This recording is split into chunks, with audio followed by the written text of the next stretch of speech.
Friends, मैं पार्थ पांडे स्वागत करता हूं आप सभी का अपने चैनल स्टडी विद उड़ान में। दोस्तों, अभी तक हमारी जो जीएस की श्रृंखला चल रही थी उसमें हमने आपके इतिहास और भूगोल के सेशन जो है चालू किए हैं। इतिहास और भूगोल, जिसमें हमने इतिहास के 3 वीडियो और भूगोल के अभी तक केवल 2 वीडियो शायद डाले हैं। तो पीछे का वीडियो जो ना देखा हो, पीछे चैनल में जा करके प्लेलिस्ट में वीडियो पड़ा है, आप देख सकते हैं।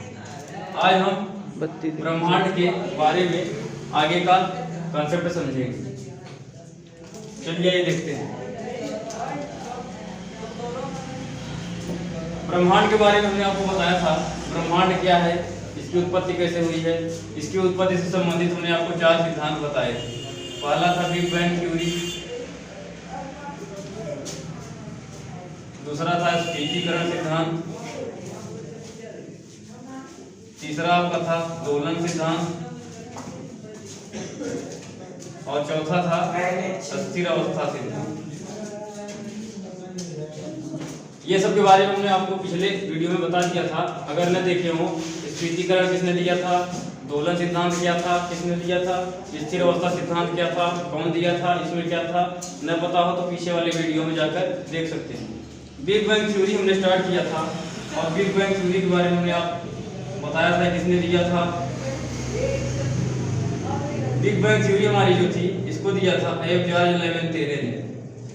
एफ जॉर्ज लेवेंतेरे, इन्होंने यह थ्योरी 1960 से 70 के बीच में दी थी, क्योंकि ब्रह्मांड के संबंध में इनकी थ्योरी को सर्वमान्य माना जाता है।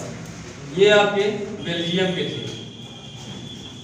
जिसे यूरोप का अखाड़ा भी कहा जाता है। तो इन्होंने क्या बताया था, प्रारंभ में हमारा ब्रह्मांड जो था एक छोटे से मटर के दाने में, पूरे ब्रह्मांड इतना बड़ा जो विस्तार ब्रह्मांड दिख रहा है, इसका पूरा विस्तार एक छोटे से मटर के दाने में ये समाया हुआ था, जिसको हम लोग विलक्षणता कहते थे। क्या कहते थे? समय कहते हैं। इसमें विस्फोट हो गया। इस छोटे से मटर के दाने में इतना ज्यादा ग्रेविटेशन, दबाव, ताप और सांद्रता होने से इसमें क्या हो गया, 10 की पावर -43 सेकंड में, जो कि प्लांक टाइम कहलाता है, इससे छोटा समय हम इसकी कल्पना भी नहीं कर सकते। तो इस समय में विस्फोट होने से यह ब्रह्मांड जो है चारों ओर फैलने लगा, ऐसे आगे बढ़ने लगा। और विस्फोट होते ही धीरे धीरे इनमें 3 लाख साल बाद, 3 लाख साल से पहले सबसे पहले हमारे इलेक्ट्रॉन, प्रोटॉन और न्यूट्रॉन बने। सबसे पहले स्थिति में हमारे इलेक्ट्रॉन, प्रोटॉन, न्यूट्रॉन बने और 3 लाख साल बाद हमारा पहला तत्व तो हाइड्रोजन बना। हाइड्रोजन 3 लाख साल बाद हमारा पहला तत्व तो हाइड्रोजन बना, जिसकी खोज कैवेंडिश नामक वैज्ञानिक ने की थी। कैवेंडिश, इसने हाइड्रोजन की खोज किया था 3 लाख साल के बाद। और यह घटना हमारी आज से लगभग 13.7 अरब वर्ष पूर्व घटी थी। 7 अरब वर्ष पूर्व। तो हमारा ब्रह्मांड कितना वर्ष पुराना है? लगभग 13.5 अरब वर्ष। और एक क्वेश्चन और आता है कि ब्रह्मांड को सर्वप्रथम किस अवस्था में या किस शेप में देखा गया था, उसको बोलते हैं CMB, कॉस्मिक माइक्रोवेव। इसका फुल फॉर्म होता है cosmic microwave design, cosmic microwave background. इसको आप सर्च करेंगे, अगर इसको आप गूगल पे सर्च करेंगे तो आपको दिखेगा उसमें जो हमारा ब्रह्मांड पहले सबसे पहली अवस्था में देखा गया था, उसमें तरह तरह के कई प्रकार के आपको कलर दिखेंगे, तो उसको CMB अवस्था कहा जाता था। तो ब्रह्मांड में सबसे पहले क्या बने? Electron, proton, neutron. उसके 3 लाख साल बाद हाइड्रोजन बना। उसके बाद जाकर के पृथ्वी पर हमारे जो इसके फूटने से क्या हुआ, हमारी आकाश गंगाओं का निर्माण हुआ, ग्रह बने, पिंड बने, क्षुद्र ग्रह बने, इन सभी का निर्माण हुआ। तो इसके फूटने से जहां एक जगह ज्यादा इसके पिंड इकट्ठा हो गए, उसको हमने क्या कहा था? गैलेक्सी या आकाशगंगा। गैलेक्सी या आकाशगंगा। और 3 आकाशगंगाओं के समूह को, 3 आकाशगंगा जहां मिल गई, उसे कहा गया क्लस्टर। क्या कहा गया? क्लस्टर। 3 आकाशगंगाओं के समूह को क्या कहते हैं? क्लस्टर कहते हैं। तो 10 की पावर -43 सेकंड, जिसे प्लांक टाइम कहा जाता है, इतने समय में हमारे ब्रह्मांड का जो पूरा घनत्व था वो पहले एक पिंड में था, उसमें विस्फोट होने से हमारे इलेक्ट्रॉन प्रोटॉन न्यूट्रॉन सबसे पहले बने, उसके बाद हाइड्रोजन बना, उसके बाद लास्ट में आते आते हमारे आकाशगंगा, ग्रह, पिंड और लास्ट में हमारी मानवों की या अन्य जानवरों की उत्पत्ति हुई। जब हमारी पृथ्वी की उत्पत्ति हुई तो हमारी पृथ्वी आज से लगभग 4.5 अरब वर्ष पूर्व हमारे पृथ्वी का निर्माण हुआ। इसके बाद हम आपको पृथ्वी के बारे में बताएंगे कि हमारे पृथ्वी का निर्माण कैसे हुआ, उससे संबंधित जो सिद्धांत दिए गए थे कि पृथ्वी की उत्पत्ति कैसे हुई, हमारे ग्रह कैसे बने, उपग्रह कैसे बने, जिसमें आपका चैम्बरलिन, जीन्स, कांट और लिटन, इन सब की थ्योरी आएंगी।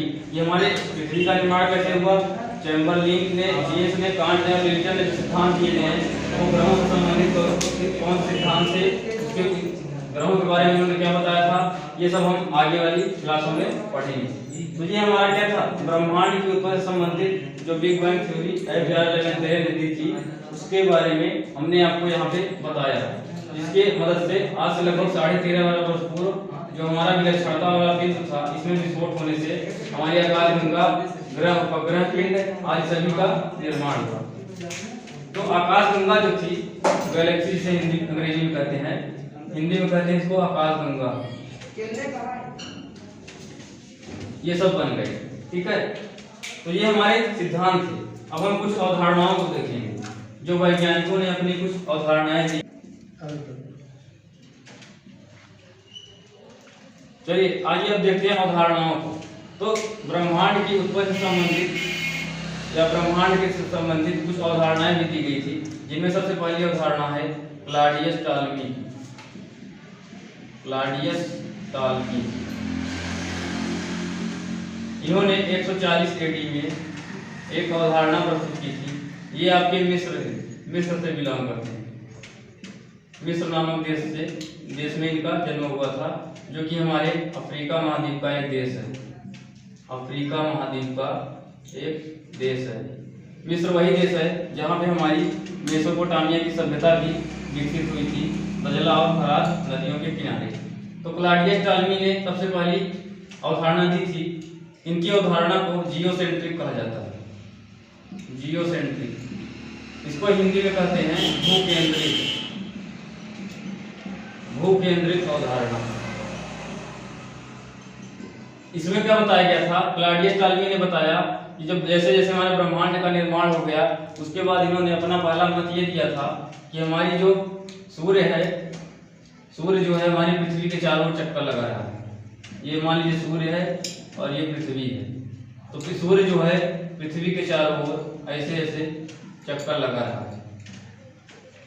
सूर्य हमारी पृथ्वी के चारों ओर सूर्य चक्कर लगा रहा है, जबकि ये सिद्धांत इनका क्या हुआ, मान्य नहीं था, क्योंकि ऐसा है ही नहीं, क्योंकि पृथ्वी खुद सूर्य का क्या करती है, चक्कर लगाती है, जो कि बाद में कुछ वैज्ञानिकों ने सिद्ध किया। तो क्लॉडियस टॉलमी ने पहली अवधारणा दी थी जियोसेंट्रिक या भूकेंद्रित अवधारणा, जो कि इनकी मान्य नहीं है, क्योंकि आगे के वैज्ञानिकों ने जब गैलीलियो ने दूरबीन का आविष्कार कर दिया, तब जाके सब क्लियर हो गया कि हमारी पृथ्वी जो है सूर्य का चक्कर लगाती है, न कि सूर्य पृथ्वी का चक्कर लगाता है। तो पहली अवधारणा क्लॉडियस टॉलमी ने दी थी। दूसरी अवधारणा की बात करें, हमारे देखिए ये हमारे भारत के साइंटिस्ट हैं वाराहमिहिर। इन्होंने 6वीं शताब्दी में पहले ही बता दिया था कि हमारी जो पृथ्वी है ये सूर्य का चक्कर लगा रही है। पृथ्वी सूर्य का चक्कर लगा रही है, लेकिन भारत में उस समय पर्याप्त संसाधन न होने के कारण जो हमारे साइंटिस्ट थे वाराहमिहिर, ये आपको हम बताते हैं। अभी हम आपको हिस्ट्री पढ़ाएंगे, उसमें एक आएगा आपका गुप्त काल में एक राजा हुआ था, महान राजा था, जिसका नाम था चंद्रगुप्त द्वितीय, जिसे हम विक्रमादित्य के नाम से भी जानते हैं। इसी के दरबार में हमारे कौन रहते थे, वाराहमिहिर। तो वाराहमिहिर ने 6वीं शताब्दी में ही क्लियर कर दिया था कि पृथ्वी जो हमारी है ये सूर्य के चारों ओर, ये पृथ्वी है, पृथ्वी हमारी सूर्य के चारों ओर चक्कर लगा रही है। किंतु संसाधनों की कमी के कारण भारत में उस समय इतना संसाधन नहीं थे कि इसको हम क्या करें, हर जगह प्रकाशित कर सकें या सभी को बता सकें, तो इनको मान्यता नहीं दी गई। उसके बाद आए थे हमारे कॉपरनिकस साहब। कॉपरनिकस, इनका जन्म पोलैंड में हुआ, पोलैंड के निवासी थे। इन्होंने 1540 में 40 से 43 के बीच में सौरमंडल की खोज की थी, अर्थात इन्हें सौरमंडल का जन्मदाता माना जाता है। सौरमंडल, इन्होंने जो अपनी अवधारणा दी थी, इनकी अवधारणा हेलियोसेंट्रिक थी। हेलियोसेंट्रिक अर्थात इन्होंने हीलियो यानी सूर्य को बीच में रखा था और इसके चारों ओर पृथ्वी पर रखा था। इनके अनुसार सूर्य के चारों ओर हमारी पृथ्वी क्या कर रही है, दीर्घवृत्ताकार कक्षा में चक्कर लगा रही है। दीर्घवृत्ताकार में पृथ्वी क्या कर रही है, सूर्य के चारों ओर चक्कर लगा रही है, जो कि आगे आने पर गैलीलियो ने इसको सिद्ध कर दिया, तो इनको ही सौरमंडल का जन्मदाता माना जाने लगा, क्योंकि इनका सिद्धांत सही था। बल्कि क्लॉडियस टॉलेमी ने जो अपना सिद्धांत दिया था वो सिद्धांत को नहीं माना गया, क्योंकि उन्होंने पृथ्वी को केंद्र में रखा था, जबकि कॉपरनिकस साहब ने सूर्य को केंद्र में रखा और पृथ्वी इसके चारों ओर चक्कर लगाती है, यह सिद्धांत को बताया था। इसीलिए इनका सिद्धांत मान्य सिद्धांत है और सौरमंडल के जन्मदाता के रूप में हम इन्हें जानते हैं। इन्होंने ही सूर्य और पृथ्वी के बीच परिक्रमण गति क्या होती है अभी आपको अगले क्लास में बताएंगे, आगे वाले क्लास में, और परिभ्रमण गति के बारे में भी बताया था। परिभ्रमण गति के बारे में भी बताया था। और सबसे लास्ट में हमारे एक आए थे चौथे, उनका नाम था Edwin P Hubble. Edwin P Hubble, इन्होंने 1925 या 1925 में हब्बल नाम का एक टेलीस्कोप, एडविन पी हब्बल जी ने 1925 में बताया था कि हमारा ब्रह्मांड जो है ये लगातार विस्तारित हो रहा है। ब्रह्मांड लगातार विस्तारित हो रहा है। इन्होंने ही बताया था हमारे ब्रह्मांड में 10 की पावर 11 आकाश गंगाएं पाई जाती हैं। आकाश गंगाएं पाई जाती हैं, जो कि तारों, धूल कणों, गैसों का मिश्रण होता है। आकाश गंगा की अगर डेफिनेशन पूछा जाए तो विभिन्न तारों से मिलकर, विभिन्न गैसों या शुद्ध ग्रहों से मिलकर जो बनता है वो हमारा क्या कहलाता है, आकाश गंगा। तो इन्होंने ही बताया था कि हमारे ब्रह्मांड में अरबों आकाश गंगाएं पाई जाती हैं और प्रत्येक आकाश गंगा में 10 की पावर 11 तारे पाए जाते हैं। इसके अनुसार इनके कहने का अर्थ यह था कि हमारा ब्रह्मांड क्या हो रहा है, लगातार एक्सपेंड कर रहा है या इसका विस्तार हो रहा है। जो छोटा सा हमारा सिंगुलैरिटी था वो लगातार क्या हो रहा है, फैल रहा है। वो किसने बताया था, एडविन पी हब्बल साहब। इन्हीं के नाम पे नासा ने हब्बल टेलीस्कोप को 1990 में ब्रह्मांड में भेजा था। तो 1990 में अंतरिक्ष में एडविन पी हब्बल के नाम पे हब्बल टेलीस्कोप नासा ने लॉन्च किया था, जो कि 30 साल के लिए गया था। 30 साल के लिए गया था, इसीलिए 2020 में इसने अपना कार्य पूर्ण कर लिया है। अब इसके जगह पर एक नया telescope James Webb telescope NASA ने लॉन्च किया है। जेम्स वेब टेलीस्कोप ये बहुत इंपॉर्टेंट क्वेश्चन है, क्योंकि हब्बल टेलीस्कोप अब रिटायर हो चुका है। तो ये आपसे पूछ सकता है कि हब्बल टेलीस्कोप के स्थान पर नासा ने अंतरिक्ष में किस टेलीस्कोप को स्थापित किया है, तो जेम्स वेब टेलीस्कोप। तो एडविन पी हब्बल, ये हमारी क्या थी, कुछ 4 अवधारणाएं थी, जिनमें पहली अवधारणा क्लॉडियस टॉलेमी की। उनके अनुसार हमारा पृथ्वी जो है वो केंद्र में है, सूर्य उसके चारों ओर चक्कर लगा रहा है, जबकि ऐसा नहीं था। उनकी अवधारणा को नकार दिया गया। उसके बाद वारामीर, जो कि हमारे भारत के साइंटिस्ट थे, इन्होंने 6वीं शताब्दी में बता दिया था कि पृथ्वी सूर्य का चक्कर लगाती है, जबकि भारत में उस समय इतना संसाधनों की व्यवस्था नहीं थी। भारत हमारा क्या था, उस समय विकसित देशों में नहीं आया था, तो संसाधनों में कमी के कारण वारामीर के सिद्धांत को हम लोग प्रकाशित नहीं करवा सके। उसके बाद आए थे हमारे कॉपरनिकस। इन्होंने 1540 में 43 के बीच में एक अवधारणा दी जिसे हीलियोसेंट्रिक कहा जाता था। इनके अनुसार सूर्य जो है वो मध्य में होता है और पृथ्वी इसके चारों ओर चक्कर लगा रही है, और जो कि बाद में जब गैलीलियो ने दूरबीन की खोज कर दी तो ये बात सिद्ध हो गई कि सूर्य जो है वो केंद्र में है और सूर्य के चारों ओर हमारी पृथ्वी और अन्य ग्रह उपग्रह चक्कर लगा रहे हैं। और ग्रह उपग्रहों की बात कैसे पता चली, वो पता चली केपलर के ग्रही नियम से। केपलर एक साइंटिस्ट हैं जिन्होंने ग्रहों की गति का नियम दिया था। ग्रहों की गति का नियम। तो ये सब क्वेश्चन आपके लिए इंपॉर्टेंट बनते हैं। पूछ सकता है कि हेलियोसेंट्रिक अवधारणा किसने दी थी, ब्रह्मांड का विस्तार हो रहा है या ब्रह्मांड में इतनी संख्या में आकाश गंगाएं पाई जाती हैं, हब्बल ने बताया था, केपलर ने ग्रहों की गति का नियम दिया था। तो दोस्तों ये हमारी कुछ प्रमुख अवधारणाएं थी।